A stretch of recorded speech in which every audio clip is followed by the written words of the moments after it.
This aircraft here is perhaps our most historic aircraft here at the Air Mobility Command Museum. It is a Douglas C-47 Skytrain and served in World War II and afterwards. Now this aircraft, Turf and Sports Special, is a true veteran in every sense of the word. It dropped paratroopers in D-Day, as well as Market Garden, and pulled a glider into combat for Operation Varsity in March 1945. Now, over 10,000 of these aircraft were built, and many are still flying today, of course. The C-47 is the military version of the civilian DC-3, really reflecting the golden age of airlines in the 1930s. Now, this aircraft, as you can see here, does differ quite a bit from the commercial model. Some of the differences you'll see externally is the Rebecca antenna on the side of the fuselage up near the cockpit windows. Now the Rebecca antenna is part of the APN-2 radio receiver system and was designed for direction finding. And your Pathfinder groups that were dropped actually carried what they call Eureka radio sets. And on board, the APN-2 system could give them bearing and distance to those pathfinding groups, which is pretty advanced stuff for that time period. Now underneath you have what they call para-racks. Now the aircraft carried up to 6 of these para-racks, and those allowed the aircraft to drop additional equipment from underneath the aircraft. Now each of these para-racks carry a para-crate, and it's basically a bomb rack. And each of those bundles you see there are actually attached to a parachute and will deploy when they're dropped from underneath the aircraft. So it's an interesting feature. Not too many aircraft today actually, or C-47s that are preserved today, actually carry those. They're quite rare. Now when we walk around to this aircraft, another distinctive feature of the D-Day C-47s was the Hedgehog exhaust. Now these are basically flame dampeners and are designed by the British to be able to conceal flames at night. Now the United States Army Air Corps did have their own version of flame dampening exhausts, but they tended to cause fires. So what they asked the British to do is to produce them for the C-47s, which they did in the thousands. Now today these exhausts are quite rare, and these are reconstructions on the aircraft. Now just like any other D-Day aircraft, you'll find that the wings and the fuselage have these stripes on them. Now this is to help identify the aircraft as Allied aircraft to ground and air forces. Now the reason they did this was because a year prior to D-Day, during the invasion of Sicily, quite a few C-47s were shot down by the U.S. Navy, mistaking them for German aircraft. So I guess once bitten, twice shy.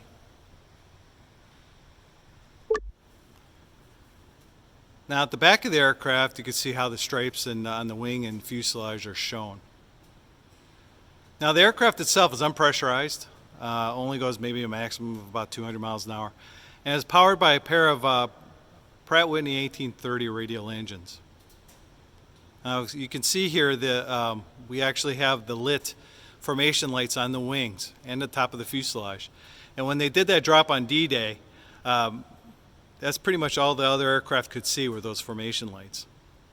Now the aircraft itself, Turf and Sport on D-Day, dropped elements of the 3rd Battalion, 508th Parachute Infantry Regiment, which was part of the 82nd Airborne.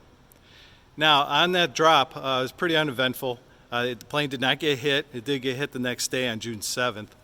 But the paratroopers that dropped, they were actually able to deploy safely. And out of the 17 paratroopers that were dropped, 2 were lost in action during the D-Day operation. Now, we were really fortunate on this aircraft with the fact that 2 paratroopers that dropped from this aircraft made several visits to this aircraft while it was in the museum. Those two paratroopers actually signed the star on the side of the plane. Now, some of the equipment that you could see that could be dropped from this particular aircraft via the paracrates is a 75 millimeter pack howitzer. Now, again, remember I had mentioned that they could carry up to 6 of these paracrates underneath the aircraft. Now, in this case, the 75 millimeter pack howitzer would be broken down to 9 pieces, and 6 dropped from underneath the aircraft and 3 through the door. Now, the 75 millimeter pack howitzer allowed the paratroopers to actually have support with them when they dropped. Now the gun weighs about 1,200 pounds, so it's not light. It takes about 6 paratroopers to be able to pull it around, and sometimes they're going to wait for the jeeps to show up to pull it away. Now the gun itself was produced for the U.S. Cavalry in the 1920s, and the gun was designed to be broken down to 6 pieces and carried via mule. Well, when World War II popped up, the use by paratroopers made it ideal. And what they did was they replaced the wood wheels with the rubber tires. And here you got a gun that could be dropped with the paratroopers giving them heavy gun support. Now, in this case, the gun, like I said, was broken down to 9 pieces and could be reassembled within 10 minutes. So it shows you just how fast technology is changing from this World War I trench mentality to the airborne operations of World War II.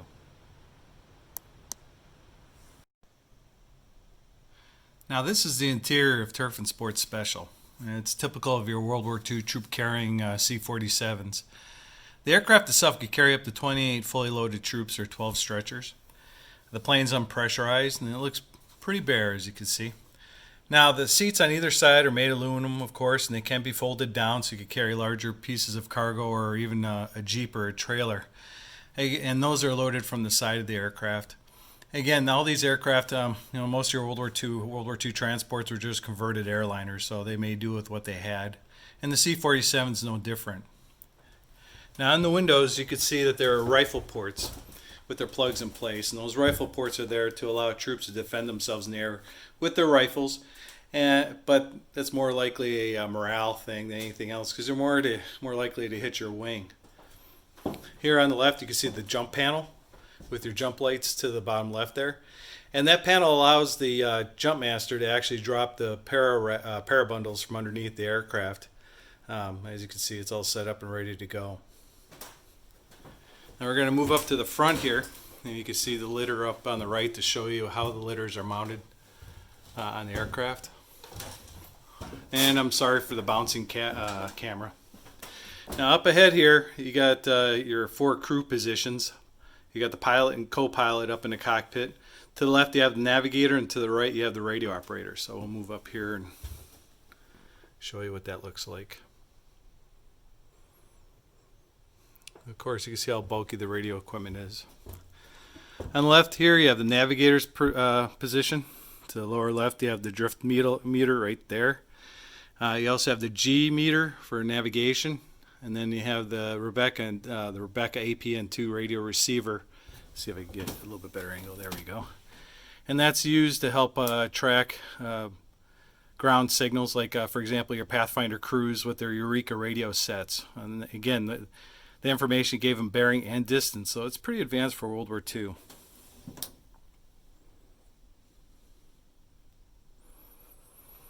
All right, up ahead here you got the cockpit.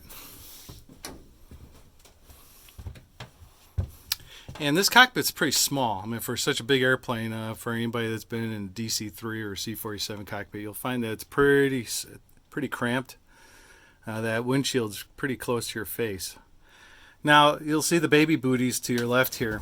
And the reason we have that there is because Bing Wood, the aerial engineer, kept a diary, and he actually noted that the pilot kept his baby shoes with him on the mission, on the D-Day mission, for good luck. So it's a kind of a tribute to the crew that flew this plane. So and there you go. That's what the cockpit looks like.